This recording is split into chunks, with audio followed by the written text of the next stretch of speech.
আমাদের চলচ্চিত্র তো সত্যি কথা বলতে কি চলে গেছে একা শাকিব খানের হাতে। শাকিব খান ছাড়া কোনো নায়ক নাই এবং কোনো নায়কের ছবি চলেও না।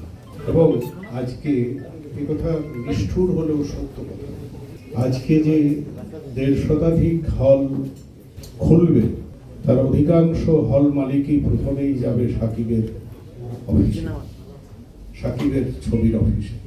সেই ছবি যখন পাবে না, দরদামে মিটবে না, তখন আসবে এইসব ছবির কাছে। এবং এইসব ছবি আরো অনেকগুলো রিলিজ হচ্ছে, তাদের সাথে কম্পিটিশন হবে আতর বিবি লেনের। তবে সেই কম্পিটিশনে আমার ধারণা আতর বিবি লেন মোটামুটি ভাবে একটু ভালো করবে এবং অনেক ভালো করুক, তাই চাই আতর বিবি লেনের যে ফাইন্যান্সার, যে অর্থলগ্নি করেছে সে তার অর্থটা অন্তত লাভ না হোক, ফেরত পাক, সেই আশা করি।